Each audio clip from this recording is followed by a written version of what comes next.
Good morning, good afternoon, good evening, good whenever. Bow, chicka, bow. Hope you're enjoying Ian Zev's life. Unless, of course, you're dealing with a mental health issue. Then turn this off and dial 988, which is the 911 for mental health. Because you are more important than this. Now, you've definitely stumbled upon an interesting topic here. Because we're going to be talking about porno. And that's not an acronym, this isn't clickbait, pornography. Now, I have a secret to tell you. You can't tell anyone, though. You gotta promise me. Promise? Okay. My secret is, can't believe I'm telling you this. I don't watch porn. I do not watch it. I, of course, in my life have, but no, I don't. And I want to talk about why I made that decision because it's not a moral thing. It's not a religious thing. I'm an atheist. I am not anti-sex work. I'm pro-sex work. So why don't I watch it? And the answer is trifold or quinfold. If it's 3 or 4 reasons, we'll see. Now, I want to talk about my experience as a young man when porn was really like a coming of age thing. It was something that was I could hide and I could see something I had never seen before, but no one could know about it. I remember one time I was in, I forget what store, but they had porno magazines. And I was probably 10 or 11. And I waited for 2 hours. 2 hours till I thought no one was looking. So I could grab one and just look. I wasn't going to steal it. So, 2 hours. Found my opportunity, found my time, grabbed it. It was covered in cellophane. I couldn't open it without breaking the cellophane. That was a disappointing day in my life. Now, there used to be these things called video stores where you would rent movies. Streaming wasn't a thing yet. Now, some video stores had a special section, an adult section. And that's where they had the porno movies. So, I would go to the video store. American Video is what it was called. Right on the corner of Chandler Boulevard and Desert Foothills Parkway. There's a restaurant there now. And I would wait till the 13-year-old or 14-year-old manning the register, till I didn't think he could see me. Not like he probably wouldn't have cared. He's probably like 17, realistic. So I could sneak in there and see a nipple. Took about another 2 hours. Snuck in there. There was no nudity on the boxes. They wanted you to rent it to see it. Ah. But maybe I could see porno at home. Maybe some television show. The Spice Channel. I'm aging myself here. First scene in American Pie. It was all like, because it was all like white noise, but visualizing it. It was all static. But I could hear some moans. And maybe I could see that nipple for 1 second. And trust me, I watched it through the... It was coming of age. It was growing into my masculinity, to my sexuality even. My 13th birthday, my Uncle Pete, may he rest in peace, bought me my first Playboy. Julie Ciani was on the cover. Oh, I can't believe I didn't keep it. I have moved so much, it's been lost, but like that magazine turned my life around. So why am I against it now? Because all those experiences I had to go through to try to hide, be sneaky, was part of growing up. It was fun, for lack of a better word, now that I think back. But it's not like that anymore. Now, all you need is a phone. And you don't even really need a phone. And you can see whatever you want. And I think the accessibility of it is hurting. I can only speak for boys. If there's a female who watches this, wants to give her take and her experience, I'd love to hear it. But I think that with the accessibility now, young boys are being introduced to things way too early. And the content has gone off the rails. You can find pretty much anything you want. And I know that there might be a parent or two watching saying, now, I can make sure my kid doesn't see it. I know how to lock, their phone. They can figure out how to jailbreak it. No, I'm smarter than they can figure out how to jailbreak it. No, they're my kid. If I tell them not to, they're going to tell you they're not watching it and they're going to watch it. Even if you think you did everything to prevent it. Why? Because with technology, they're smarter than you. Sorry. And with this easy accessibility has made the content unrealistic. And I believe it's giving boys an unhealthy, unnatural view on what a healthy romantic and or sexual relationship is.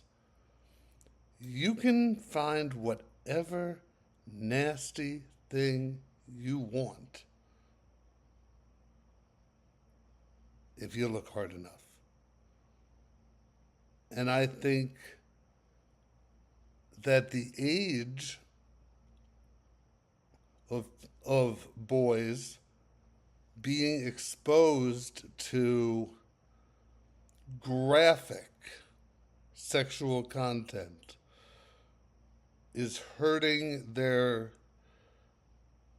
idea of what a relationship should be. So when they get older and they enter relationships, there's going to be problems in the bedroom because they're going to hope or expect something that, because they saw it on their phone or on their whatever while hiding it from their parents, and they thought that was like normal. I think this, and this really, I can put into a time in the U.S., because I can only speak for the U.S., when this started. In 2007, there was a Brazilian porno. People are going to know what I'm talking about here. And I'm not going to describe it other than it was the most repulsive thing anyone had ever seen at the time. And we're talking 2007. So I'm in law school at this point. It's called Two Girls, One Cup. Use your imagination. But it was repulsive. It was disgusting. It was unnatural.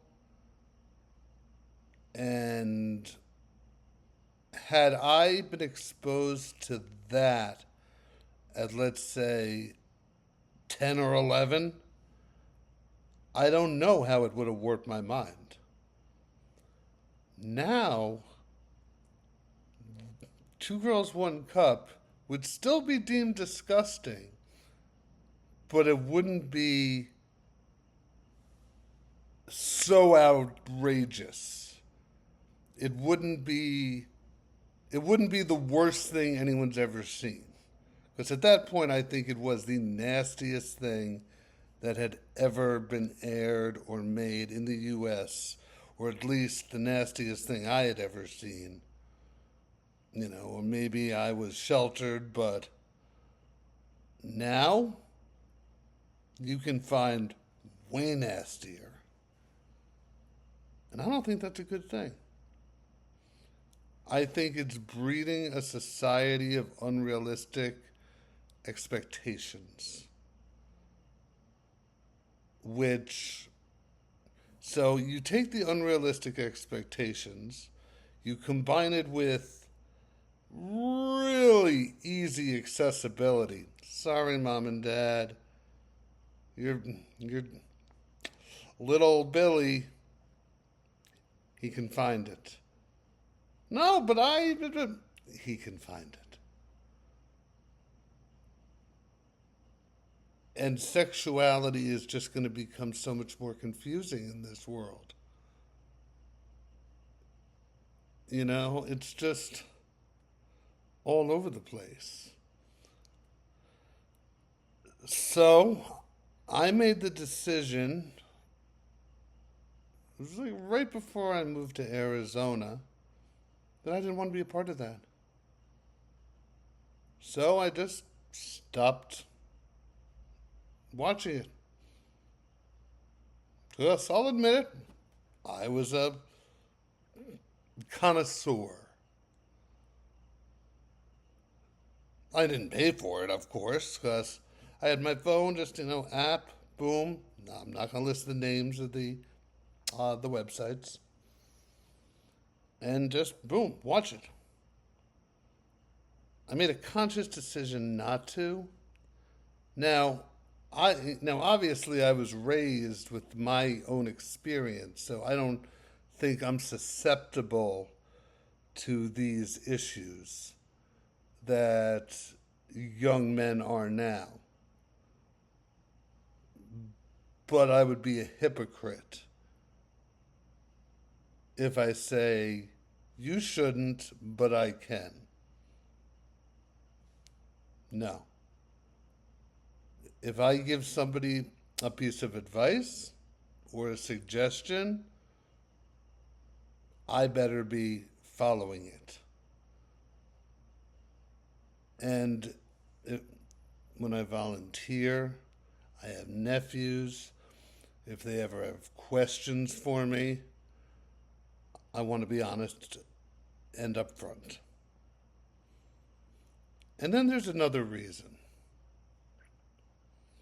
Now that there's so many, you don't have to be a porn star. All you need is a phone. Like, there's OnlyFans now. And so you have women who are just becoming women. They're, like, let's say, 18, 19, getting offered, let's say, $1,000, 2,000, whatever. I haven't been given a offer to film something so some guy can just put it on the web. And, so they act like, they, they put in a really bad acting job. Like, I thought I was here for a modeling interview.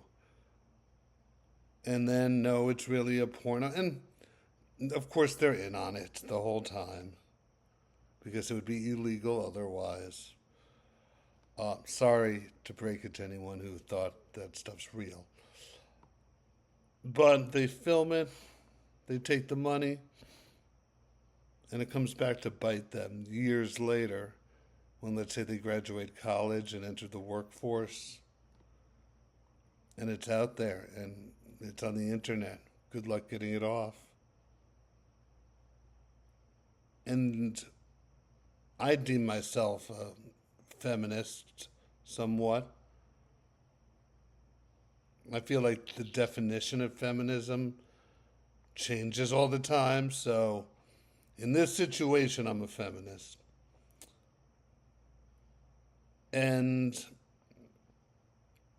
it's something they have to live with the rest of their life. I'm somewhere on the internet that I have to deal with for the rest of my life. Not in a not a porno setting. Because, again, no market. And then I guess the third reason would be you can never be 100% sure that it's voluntary, that these women aren't being sex trafficked. Now, that's mostly prostitution, but not all. Some women who are sex trafficked are videotaped against their will for somebody else's profit. I don't want to be a part of that.